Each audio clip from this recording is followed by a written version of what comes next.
누가복음, 예수님의 생애를 다룬 최초의 기록 중 하나로서 원래는 사도행전과 함께 두 권으로 구성된 하나의 책입니다. 두 책의 시작 부분을 비교해보면 동일한 저자가 썼다는 게 분명하고 초기 전승뿐 아니라 사도행전의 내용을 통해서도 저자가 누가로 확인됩니다. 그는 사도 바울과 함께 여행한 동료이자 동역자였으며 의사로도 알려져 있죠.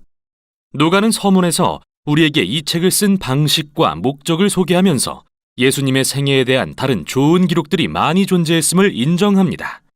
그러나 그가 원한 것은 최대한 예수님의 초대 제자들의 목격담을 참고해서 우리 중에 이루어진 사실을 차례대로 기록하는 것이었는데요. 여기서 이루어진이라는 말이 누가가 이 책을 쓴 목적을 보여줍니다. 그는 예수님의 이야기가 단순한 옛 역사가 아니라 하나님과 이스라엘, 그리고 더 크게는 하나님과 온 세상 사이의 언약에 대한 긴 이야기의 성취임을 보여주기 위한 것입니다. 이 책의 구조는 매우 명확합니다. 긴 도입부에 세례 요한과 예수님의 이야기가 소개되고 3장부터 9장에는 예수님이 고향 갈릴리 지역에서 하신 사역이 자세히 묘사됩니다.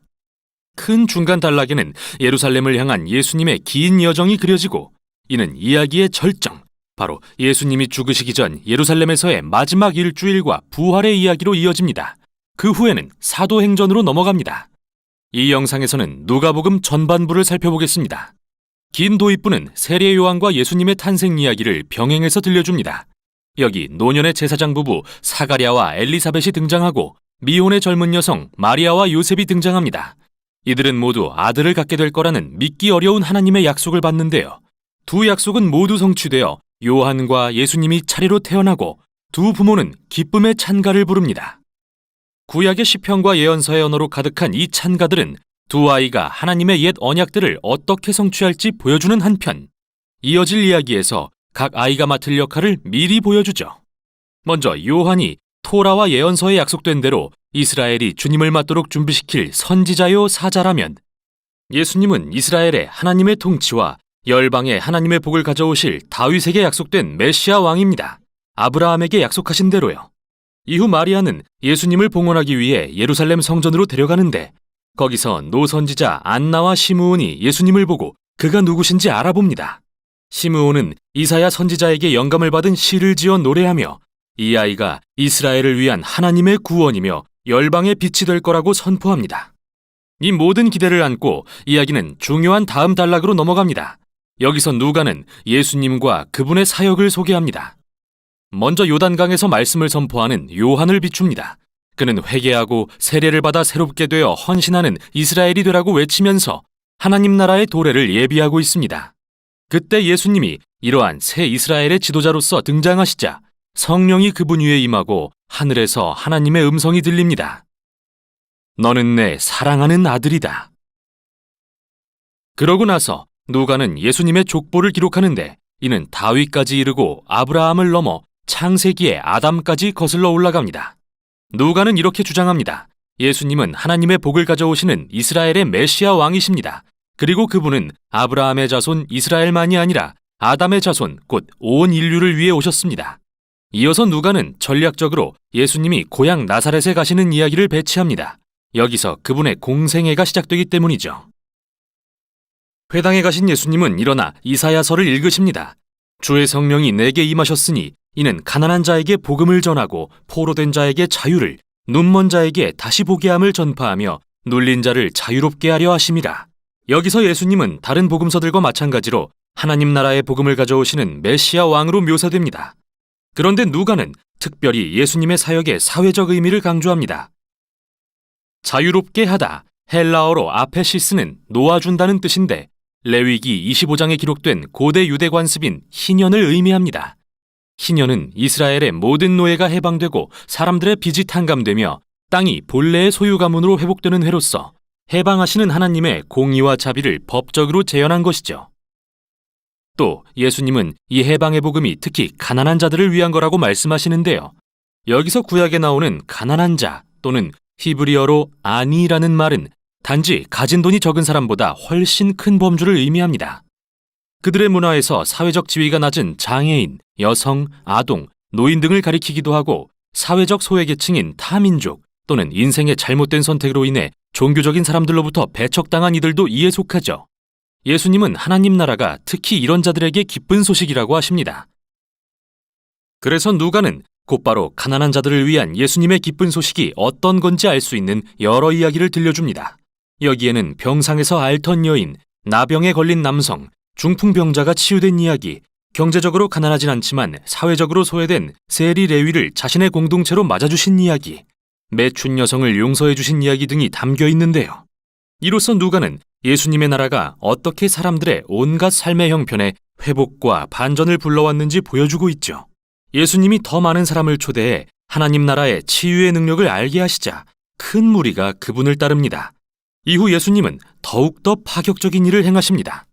그들 중 12명의 제자를 택해 이스라엘의 12지파에 상응하는 지도자로 삼고 새 이스라엘을 세우신 일이 그것이죠. 그런 후 예수님은 누가가 평지수훈이라 부르는 이른바 거꾸로 된 하나님 나라의 강령을 가르치십니다.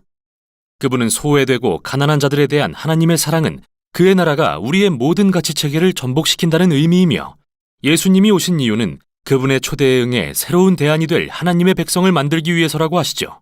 이들은 급진적인 관대함으로 가난한 자를 섬기며 섬김의 리더십을 실천하고 화해와 용서의 삶을 사는 사람들, 종교적 위선을 거부하는 참으로 경건한 사람들이죠. 하나님 나라에 관한 예수님의 급진적인 가르침은 그분의 신적 권위에 대한 논란과 저항을 불러일으킵니다. 특히 이스라엘 종교 지도자들에게요. 꺼려지는 부류의 사람들에게 다가가시는 예수님이 그들에게는 종교적 전통과 사회 질서에 대한 위협으로 다가왔죠. 그래서 그분을 신성 모독자다, 죄인들과 어울리는 술꾼이다 비난하기 시작합니다. 이 단락은 예수님의 사명에 대한 새로운 계시에서 절정에 이르는데요. 그분은 제자들에게 자신이 메시아 왕이며 예루살렘에서 죽음으로써 이스라엘에 대한 통치를 확증하실 거라고 하십니다. 이사야 53장에 고난받는 종, 이스라엘의 죄를 위해 죽으시는 왕이 됨으로써요. 이 충격적인 계시는 다음 장면에서 계속됩니다. 예수님이 3명의 제자를 데리고 산에 올라가셨는데 갑자기 그들 앞에서 변모하십니다. 하나님의 임재의 구름이 그들을 뒤덮고 하늘에서 음성이 들립니다. 이는 나의 택한 아들이다. 이때 시내산에서 하나님의 임재를 경험했던 두 선지자 모세와 엘리야가 나타납니다. 누가는 그들이 예수님이 예루살렘에서 이루실 일, 곧 그분의 떠나가심에 대해 말하고 있다고 하는데, 이 말은 헬라어로 엑소도스, 바로 출애굽 사건을 의미합니다. 즉 누가는 여기서 예수님을 새 이스라엘을 자유로 인도하고 개인적, 영적, 사회적 죄악의 모든 압제로부터 해방하실 새로운 모세로 묘사하고 있는 것이죠. 그러고 나서 이야기는 이제 후반부로 넘어갑니다. 우선 여기까지 누가복음의 전반부였습니다. 누가복음 제1장. 우리 중에 이루어진 사실에 대하여 처음부터 목격자와 말씀에 일꾼된 자들이 전하여 준 그대로 내력을 저술하려고 붓을 든 사람이 많은지라. 그 모든 일을 근원부터 자세히 미루어 살핀 나도 데오빌로 각하에게 차례대로 써보내는 것이 좋은 줄 알았노니, 이는 각하가 알고 있는 바를 더 확실하게 하려 함이로라. 유대왕 헤롯 때에 아비야 반열의 제사장 한 사람이 있었으니 이름은 사가랴요. 그의 아내는 아론의 자손이니 이름은 엘리사벳이라. 이 두 사람이 하나님 앞에 의인이니 주의 모든 계명과 규례대로 흠이 없이 행하더라.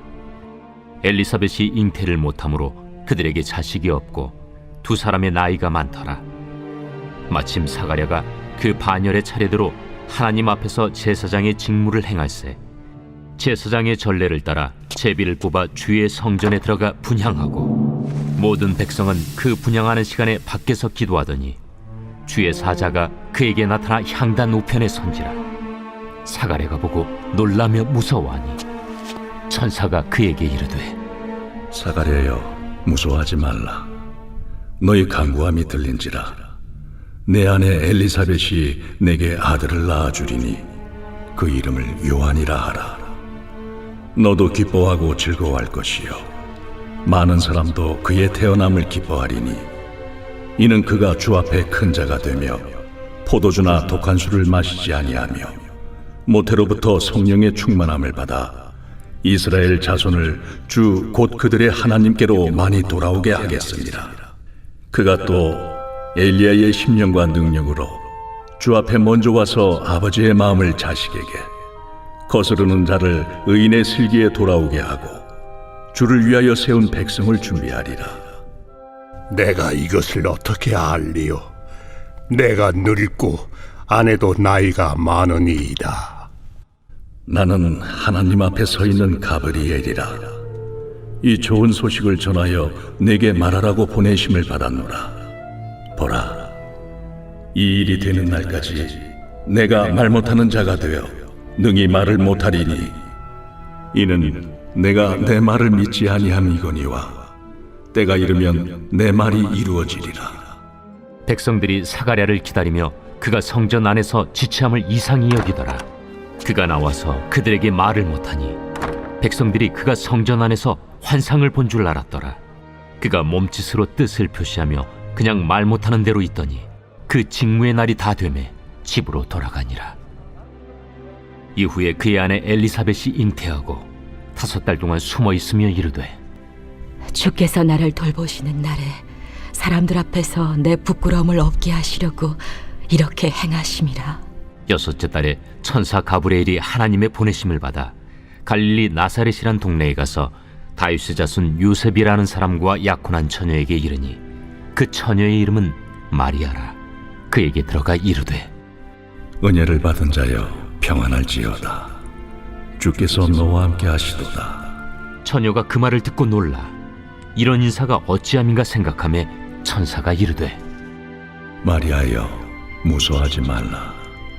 내가 하나님께 은혜를 입었느니라.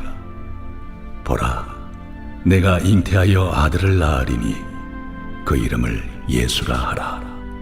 그가 큰 자가 되고 지극히 높으신 이의 아들이라 일컬어질 것이요 주 하나님께서 그 조상 다윗의 왕위를 그에게 주시리니 영원히 야곱의 집을 왕으로 다스릴 것이며 그 나라가 무궁하리라.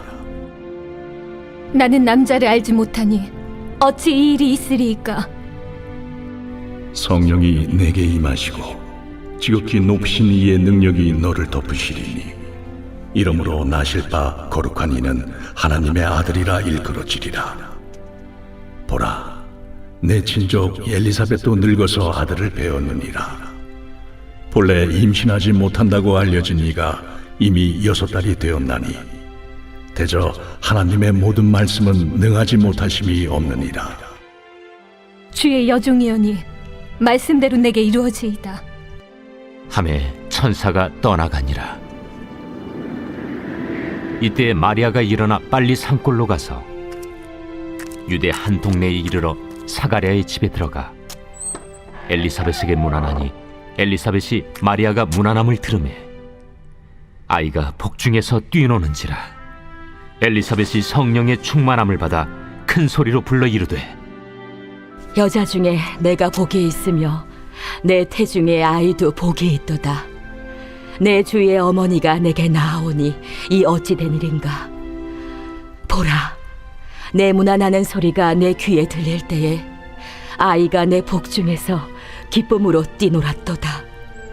주께서 하신 말씀이 반드시 이루어지리라고 믿은 그 여자에게 복이 있도다. 내 영혼이 주를 찬양하며 내 마음이 하나님 내 구주를 기뻐하였음을 그의 여종의 비천함을 돌보셨음이라. 보라, 이제 후로는 만세에 나를 복이 있다 일컬으리로다. 능하신 이가 큰 일을 내게 행하셨으니 그 이름이 거룩하시며 긍휼하심이 두려워하는 자에게 대대로 이르는도다. 그의 팔로 힘을 보이사 마음의 생각이 교만한 자들을 흩으셨고 권세 있는 자를 그 위에서 내리치셨으며 비천한 자를 높이셨고 줄이는 자를 좋은 것으로 배불리셨으며 부자는 빈손으로 보내셨도다. 그 종 이스라엘을 도우사 긍휼히 여기시고 기억하시되 우리 조상에게 말씀하신 것과 같이 아브라함과 그 자손에게 영원히 하시리로다. 마리아가 6달쯤 함께 있다가 집으로 돌아가니라. 엘리사벳이 해산할 기한이 차서 아들을 낳으니 이웃과 친족이 주께서 그를 크게 긍휼히 여기심을 듣고 함께 즐거워하더라. 8일이 되매 아이를 할례하러 와서 그 아버지의 이름을 따라 사가랴라 하고자 하더니 그 어머니가 대답하여 이르되 아니라 요한이라 할 것이라. 내 친족 중에 이 이름으로 이름한 이가 없다. 하고 그의 아버지께 몸짓하여 무엇으로 이름을 지으려 하는가 물으니 그가 서판을 달라 하여 그 이름을 요한. 이라 쓰매 다 놀랍게 여기더라. 이에 그 입이 곧 열리고 혀가 풀리며 말을 하여 하나님을 찬송하니 그 근처에 사는 자가 다 두려워하고 이 모든 말이 온 유대 산골에 두루 퍼지매 듣는 사람이 다 이 말을 마음에 두며 이르되 이 아이가 장차 어찌 될까? 하니 이는 주의 손이 그와 함께 하심이로라. 그 붙인 사가랴가 성령의 충만함을 받아 예언하여 이르되 찬송하리로다 주 이스라엘의 하나님이여. 그 백성을 돌보사 속량하시며 우리를 위하여 구원의 뿔을 그 종 다윗의 집에 일으키셨으니 이것은 주께서 예로부터 거룩한 선지자의 입으로 말씀하신 바와 같이 우리 원수에게서와 우리를 미워하는 모든 자의 손에서 구원하시는 일이라. 우리 조상을 긍휼히 여기시며 그 거룩한 언약을 기억하셨으니 곧 우리 조상 아브라함에게 하신 맹세라. 우리가 원수의 손에서 건지심을 받고 종신토록 주의 앞에서 성결과 의로 두려움이 없이 섬기게 하리라 하셨도다. 이하여 내가 지극히 높으신 이의 선지자라 일컬음을 받고 주 앞에 앞서가서 그 길을 준비하여 주의 백성에게 그 죄 사함으로 말미암는 구원을 알게 하리니 이는 우리 하나님의 긍휼로 인함이라. 이로써 돋는 해가 위로부터 우리에게 임하여 어둠과 죽음의 그늘에 앉은 자에게 비치고 우리 발을 평강의 길로 인도하시리로다. 아이가 자라며 심령이 강하여지며 이스라엘에게 나타나는 날까지 빈 들에 있으니라.